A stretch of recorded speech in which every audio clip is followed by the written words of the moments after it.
নমস্কার। রাত ঠিক 11টায় বাছাই করা সেরা খবর নিয়ে মিমি শুরু করছে সেরা 11। আরজি করে আর্থিক দুর্নীতিতে সিট গঠন করল স্বরাষ্ট্র দফতর। সিটের নেতৃত্বে আইপিএস প্রণব কুমার। সিটে আরো 3 জন সিনিয়র আইপিএস থাকছেন। 2021 থেকে হওয়া দুর্নীতির তদন্তে সিট গঠন করা হলো। যে কোনো নথি দেখতে পারবেন তদন্তকারীরা। 1 মাসের মধ্যেই প্রথম রিপোর্ট দেবে সিট। আরজি করে আর্থিক দুর্নীতিতে এবার সিট গঠন করল স্বরাষ্ট্র দফতর। সিটের নেতৃত্বে আইপিএস প্রণব কুমার। সিটে আরো 3 জন সিনিয়র আইপিএস। 2021 থেকে হওয়া দুর্নীতির তদন্তে সিট।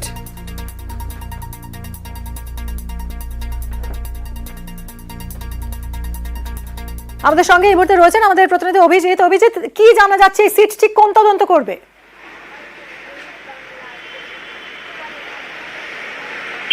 মিমি, যেটা প্রথমেই বলে রাখি যে আরজিকর হাসপাতালে যে ঘটনা ঘটেছে এবং এই ঘটনার পর একের পর এক দুর্নীতির পর্দা ফাঁস হচ্ছে এবং আরজিকর হাসপাতালের যে পূর্বতন প্রিন্সিপাল ছিলেন সেই প্রাক্তন অধ্যক্ষ ডক্টর সন্দীপ ঘোষের বিরুদ্ধে বেশ কিছু অভিযোগ উঠেছিল যে আর্থিক দুর্নীতি, হাসপাতালের বিভিন্ন টেন্ডার থেকে শুরু করে নানা ঘটনায় তার বিরুদ্ধে আর্থিক দুর্নীতির অভিযোগ উঠেছিল এবং রাজ্যের স্বরাষ্ট্র দপ্তরের তরফ থেকে এই আরজিকর হাসপাতালে যে আর্থিক দুর্নীতির অভিযোগ উঠেছে তাই সেই তদন্তে স্পেশাল ইনভেস্টিগেশন টিম বা সিট গঠন করা হলো, যার নেতৃত্বে রয়েছেন ডক্টর প্রণব কুমার, যিনি ইন্সপেক্টর জেনারেল, রাজ্যের আইজি।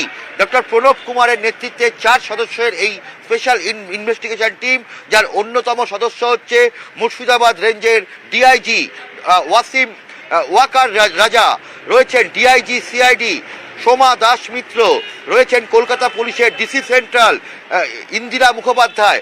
এবং এই যে 4 সদস্যের যে স্পেশাল ইনভেস্টিগেশন টিম, তারা এই আরজিকর হাসপাতালের সমস্ত নথি সংগ্রহ করতে পারবেন। বিভিন্ন বেসরকারি সংস্থা থেকে যে অভিযোগ উঠত যে টেন্ডার হলেই আরজিকর হাসপাতালের প্রিন্সিপাল সহ সেখানকার যে চক্র রয়েছে তাদেরকে 20% অর্থাৎ 20% কমিশন দিতে হতো, এই যে বিভিন্ন আর্থিক দুর্নীতির অভিযোগ, সেই সমস্ত কিছু তারা পরীক্ষা করতে পারবেন এবং আগামী 1 মাসের মধ্যে রিপোর্ট জমা দিতে হবে। আগামী 1 মাসের মধ্যে প্রথম রিপোর্ট জমা দিতে হবে রাজ্য সরকারের কাছে। অর্থাৎ বলাই যেতে পারে যে আরজিকর হাসপাতাল নিয়ে যে ঘটনা ঘটছে তাতে আরজিকর হাসপাতালের আর্থিক দুর্নীতির যে অভিযোগ, সেই দুর্নীতির অভিযোগের ক্ষেত্রে রাজ্যের স্বরাষ্ট্র দপ্তর স্পেশাল ইনভেস্টিগেশন টিম গঠন করলো এবং সেখানে 4 সদস্যের এই সিট গঠন করা হলো, যা আগামী 1 মাসের মধ্যে প্রথম রিপোর্ট জমা দেবে স্বরাষ্ট্র দপ্তরের কাছে। মিমি। অভিজিৎ, একদিকে যখন আমরা দেখছি ম্যারাথন জিজ্ঞাসাবাদ চলছে সন্দীপ ঘোষের, তখন এই সিট গঠন করা, তার মানে কি আরো বিপাকে পড়তে চলেছেন সন্দীপ ঘোষ?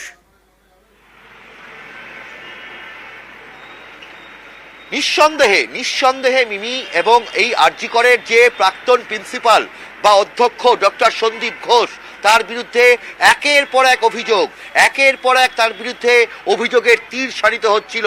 এবং একদিকে যখন রাজ্যের তরফ থেকে প্রথম যখন এই তদন্তে এই চিকিৎসক ছাত্রীর মৃত্যুর তদন্তে স্পেশাল ইনভেস্টিগেশন টিম গঠন করা হয়, তখন থেকে এই চাপে ছিলেন সন্দীপ ঘোষ।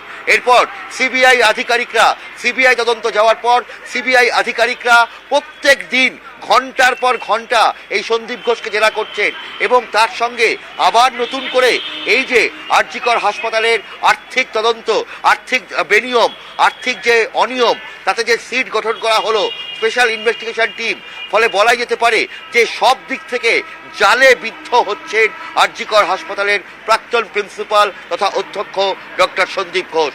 মিমি। ধন্যবাদ অভিজিৎ।